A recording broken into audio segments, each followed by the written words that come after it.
presse qui est prévue ce matin. Le président fondateur du RDB est déjà là. Il va vous faire le mot liminaire. Je pense que vous avez une copie chacun. Et après le mot liminaire, on va poser des questions par série de 5 personnes. Et dès qu'on va terminer en français, on va continuer en langue nationale. Et pour ceux qui veulent des interviews en swahili ou en anglais, ils sont aussi les bienvenus. Donc, sans tarder, on va passer la parole au président fondateur du RDB qui va vous dire le mot liminaire. Distingués invités, mesdames, mesdemoiselles, messieurs, les membres de campagne, bonjour. Permettez-moi de vous souhaiter la bienvenue et de vous remercier vivement pour avoir répondu favorablement à notre invitation. Cela témoigne de l'intérêt que vous accordez à l'évolution de ce processus électoral, lequel les Burundais pour les institutions démocratiquement élues du sommet, de la base au sommet. Je profite donc de cette occasion pour saluer le rôle joué par les médias, les partis politiques, la société civile et la communauté internationale pour accompagner ce processus électoral et nous vous exhortons tous à aller toujours de l'avant pour préserver le bannissement de la démocratie au Burundi qui, convaincu, ne pourra plus faire marche arrière. Ce 7 avril 2015, les citoyens burundais non affiliés à aucun parti politique et regroupés au sein d'une coalition appelée Rassemblement des démocrates burundais, RDB ainsi, avons décidé de porter à la connaissance de l'opinion nationale et internationale notre décision de nous présenter aux élections de 2015 en présentant des listes aux élections législatives dans toutes les provinces du pays en présentant un candidat à l'élection présidentielle, moi-même, à l'élection présidentielle de l'an prochain. Pour ceux qui désirent en savoir plus sur leur RDB, vous pouvez nous rendre visite à nos bureaux situés à 3, avenue Gitega, Loyalo 2, ou tout simplement en visitant nos sites web rdemocrate.com ou mon blog personnel inanjeremy.com.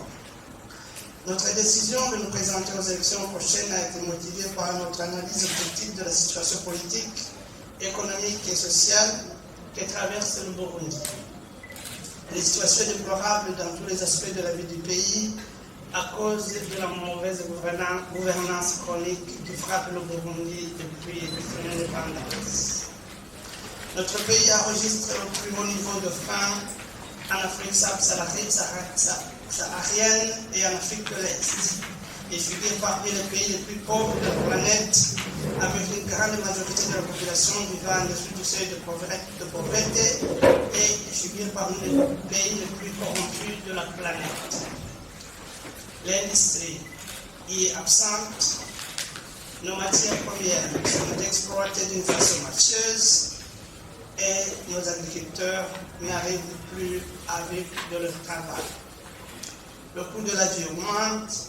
Les biens et services de première nécessité incluant les soins de santé, le logement, la téléphonie mobile, le carburant, le transport, l'eau et l'électricité, les documents de voyage, deviennent de plus en plus inaccessibles aux citoyens ordinaires qui vivent dans une pauvreté, une misère sans nom et, ce faisant, se trouvent toujours placés dans une condition de servage.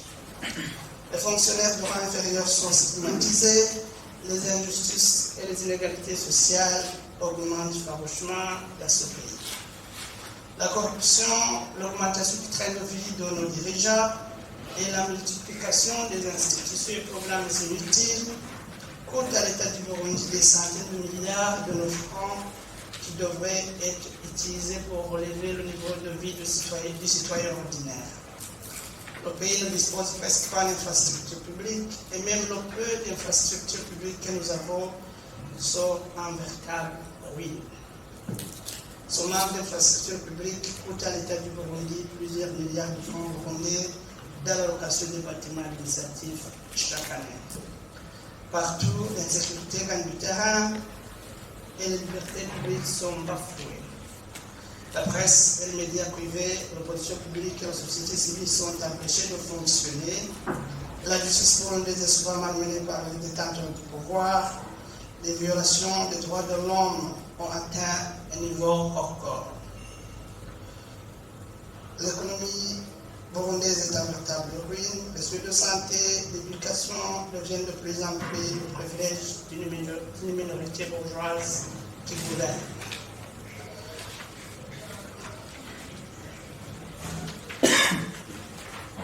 Notre programme politique vise à élargir la liberté publique, à défendre la liberté absolue de la presse, de réunion et d'association, à défendre l'instruction secondaire et primaire gratuite et obligatoire, à relancer notre économie à travers la suppression des institutions et programmes inutiles comme le Sénat, qui coûtent aux contribuables burundais plusieurs milliards de francs burundais par an.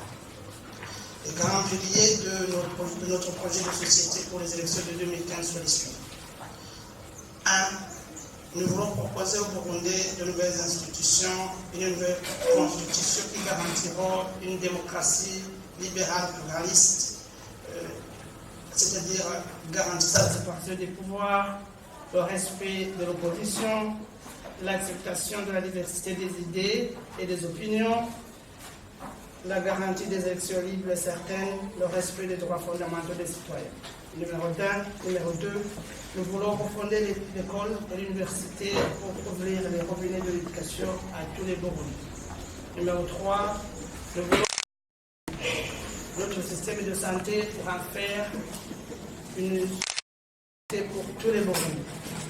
Numéro 4, nous voulons réformer l'armée et la police pour mieux assurer la sécurité des Burundais. Numéro 5, mettre en place une nouvelle politique sociale centrée sur l'élimination des inégalités et des injustices sociales. Numéro 6, nous voulons adopter une politique étrangère basée sur une union parfaite au sein de l'East Africa Community et renforcement des liens et des échanges entre Africains d'abord et ensuite avec le reste du monde. Numéro 7, nous voulons faire une profonde réforme de la fonction publique pour arriver à une fonction publique moderne et efficace, sensible aux besoins de notre population. Numéro 8, nous voulons réformer le système bancaire burundais pour amener les banques à contribuer plus efficacement à l'économie du Burundi. Numéro 9, nous voulons adopter une politique de maîtrise du coût des loyers par la mise en place des logements sociaux. Numéro 10, nous voulons mettre en place un plan de relance économique et de création des emplois qui tient compte des réalités économiques et sociales du Burundi. Numéro 11, nous voulons faire une grande réforme de notre code pénal pour rendre notre mode de répression des infractions plus humain. Numéro 12, nous voulons réformer le secteur de l'énergie pour aboutir à une indépendance énergétique, point de départ, développement. Numéro 14, nous voulons financer tous ces programmes avec des fonds internes. Mesdames et messieurs les journalistes, distingués invités, mesdames et messieurs, membres de notre campagne, en terminant, nous exhortons la communauté internationale à veiller sur le bon déroulement du processus électoral dans le souci d'éviter un vide institutionnel lié à l'absence ou à la perturbation des élections prochaines. Je vous remercie.